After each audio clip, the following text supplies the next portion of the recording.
Hola, hoy vamos a hablar del tejido adiposo.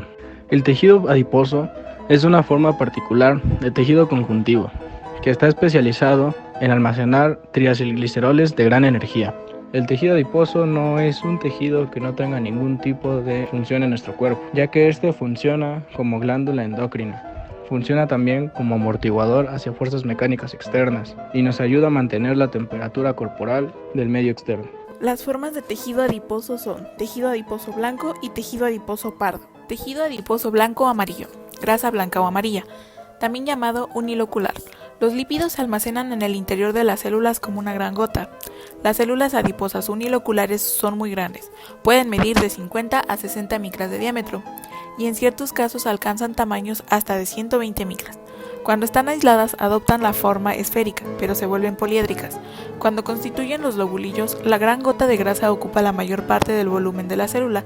Su presencia desplaza todos los componentes del citoplasma hacia la periferia, incluido el núcleo. Alrededor de cada adipocito existe una capa fina de glicocálix, similar a la lámina basal de las membranas basales, y una red muy fina de las fibras reticulares. Entre las células se disponen abundantes vasos sanguíneos de calibre pequeño, arteriolas, venulas y capilares. La gota de grasa no está rodeada de una membrana, sino de pequeños y finos filamentos proteínicos de 8 a 10 nanómetros de diámetro. Los filamentos son de bimentina. Los filamentos de bimentina actúan como una interfase entre el contenido lipídico y el escaso citoplasma acuoso que rodea a la gran gota de grasa almacenada. Los adipocitos poseen en su membrana receptores para las hormonas del crecimiento, tiroidea, insulina, glucocorticoides y noradrenalina. Durante el ayuno, las células adiposas liberan gradualmente los lípidos almacenados y la gota de grasa central disminuye su tamaño. En su lugar se observan varias gotitas de lípidos de diversos tamaños. Si se libera toda la grasa, los adipocitos adoptan una forma similar a los fibroblastos. La regulación nerviosa está mediada por el sistema nervioso autónomo. En cualquiera de los dos tipos de tejido adiposo, las terminaciones nerviosas liberan noradrenalina. Esta estimula la actividad de una lipasa en los adipocitos que hidroliza los triglicéridos. A continuación, se liberan los ácidos grasos libres fuera de la célula. El plasmalema de los adipocitos uniloculares posee receptores para varias sustancias como la hormona del crecimiento, la insulina, glucocorticoides y noradrenalina, que facilitan la captación y la liberación de ácidos grasos libres y glicerol. La acción hormonal se ejerce principalmente a través de la insulina, que permite la captación de glucosa por parte de los adipocitos. Los adipocitos desarrollan la capacidad de sintetizar y secretar hormonas, citocinas y factores de crecimiento. Una de estas hormonas es la leptina, que regula el equilibrio energético. Es una hormona exclusiva de los adipocitos. Se encarga de inhibir la ingestión de alimentos, por consiguiente, estimula el ritmo metabólico y la disminución del peso corporal. Existen zonas del cuerpo humano en las cuales la grasa blanca se acumula dependiendo del sexo del individuo. Son zonas diferentes en el hombre y en la mujer, y la distribución de la grasa marca diferencias que se constituyen en caracteres sexuales secundarios. En la mujer se acumula en las mamas, caderas, glúteos y en los muslos. En el varón, en la nuca, el abdomen y en las nalgas. En determinados lugares del organismo, a pesar del ayuno, las células adiposas no liberan grasas, sino que se mantienen sin modificarse. En este caso, el tejido adiposo de las órbitas oculares, las rodillas y las palmas de las manos no intervienen proporcionando energía química, a pesar que el organismo la necesita, sino que desarrollan principalmente la función de sostén y amortiguación. La insulina producida por las células de los islotes pancreáticos o de Langerhans es una hormona reguladora de la concentración de glucosa en la sangre, glicemia. Por lo tanto, también regula el metabolismo del tejido adiposo. Se encarga de estimular la transformación de la glucosa en los adipocitos en trigliceroles y así almacenarlos en la gran gota de grasa. Tejido adiposo pardo o grasa parda. Contiene numerosas mitocondrias. También se le conoce como tejido adiposo multilocular, porque las células almacenan los lípidos en forma de pequeñas vesículas distribuidas regularmente en todo el citoplasma. Suelen medir de 30 a 40 micrómetros de diámetro.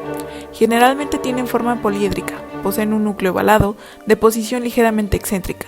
Entre los adipocitos abundan capilares sanguíneos y una gran cantidad de terminaciones nerviosas. La localización del tejido adiposo pardo se limita a la región interescapular, zona ventral del cuello, en la región pélvico-inguinal, en la zona perineal y alrededor de las glándulas suprarrenales. En los individuos adultos la presencia de ella está sumamente disminuida. La grasa parda está especializada en la producción de calor en individuos sometidos a un ambiente frío. Las gotas de lípidos de la grasa parda disminuyen rápidamente en esas condiciones.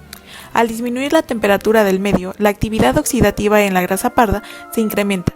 Por lo tanto, se irradia calor que eleva la temperatura de la sangre en los capilares para distribuirse por todo el cuerpo. El funcionamiento del tejido adiposo multilocular está regulado por el sistema nervioso autónomo. La noradrenalina es el neurotransmisor responsable directo de la transformación de la grasa almacenada en energía calórica, con la intervención primordial de los citocromos mitocondriales. La noradrenalina regula de manera directa la expresión del GUPC1 en la síntesis de una proteína denominada proteína desacoplante o termogenina, encargada de la termogénesis.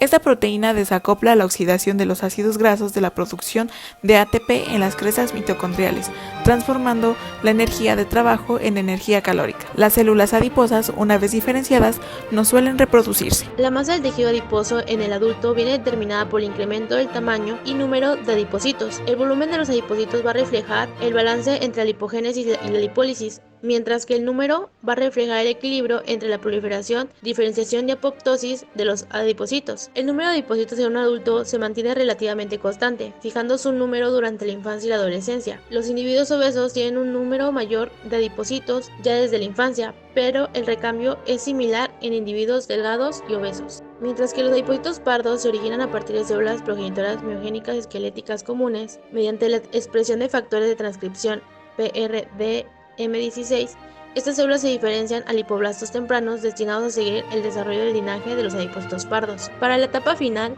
la célula aumenta de tamaño y se torna más esferoidea. Las inclusiones lipídicas confluyen para formar gotitas de grasa más grandes. Su retículo endoplasmático liso se vuelve más abundante que el rugoso. A estas células se les conoce como lipoblastos avanzados. Con el tiempo, la masa lipídica comprime el núcleo y lo desplaza hacia una posición en la periferia. Estas células recibirán el nombre de lipocito maduro. Mientras que los adipocitos pardos se originan a partir de células progenitoras miogénicas esqueléticas comunes y mediante la expresión de factores de transcripción PRDM16, estas células se diferencian a lipoblastos tempranos destinados a seguir un desarrollo del linaje de los adipocitos. Es considerado lipoblasto inicial o temprano a las células alargadas con prolongaciones citoplasmáticas múltiples y abundante retículo endoplasmático. Al iniciar la diferenciación, aumenta su cantidad de vesículas y aparecen inclusiones lipídicas pequeñas. A medida que se continúa el desarrollo, la célula toma una forma ovalada. Se considera como lipoblasto intermedio a la etapa en la que se observan gran concentración de vesículas y pequeñas gotitas de lípido alrededor del núcleo. La alteración del tejido adiposo es la obesidad. Se debe principalmente a la hipertrofia y depósito visceral del tejido. La obesidad se caracteriza por un exceso de grasa corporal. Las funciones normales de la regulación metabólica de dicho tejido se modifican a medida que los adipocitos aumentan de tamaño, provocando alteraciones en distintos órganos. Las repercusiones metabólicas asociadas con la obesidad son hipertensión, diabetes tipo 2, colesterol elevado, apnea del sueño, entre otros. Un método utilizado para estimar la cantidad de grasa corporal que tiene una persona y determinar, por tanto, si el peso está dentro del rango normal es la fórmula matemática ideada por el estadístico belga Adolphe Quetelet, denominada IMC, que se calcula dividiendo el peso siempre expresado en kilogramos entre la altura siempre expresada en metros elevada al cuadrado. Con estos datos podemos determinar si una persona se encuentra en sobrepeso, que es un índice de masa corporal mayor a 25, preobesidad, cuando el índice de masa corporal se encuentra entre 25 y 29.9, cuando el IMC rebasa a 30, la cual se va a clasificar en obesidad leve, media y mórbida. La obesidad leve es cuando el índice de masa corporal se encuentra de 30 a 34.9. La obesidad media es cuando se encuentra de 35 a 39.9. Y la obesidad mórbida es cuando encontramos un índice de masa corporal mayor a 40. Otro método es calcular el porcentaje de grasa, siguiendo la fórmula circunferencia de la cintura entre el producto de la altura y el cuadrado de la altura, siempre expresado en metros. Al resultado de esta fórmula le vamos a restar 18 y ese será el porcentaje de grasa. Por ello, existen varias recomendaciones para controlar alteraciones en el tejido adiposo, como alimentarse saludablemente y realizar actividad física. Recomendaciones que la mayoría ya sabemos. Esperemos te haya sido de utilidad este video. No olvides dejar tu like, compartirlo y comentar. Estaremos resolviendo todas tus dudas. ¡Hasta pronto!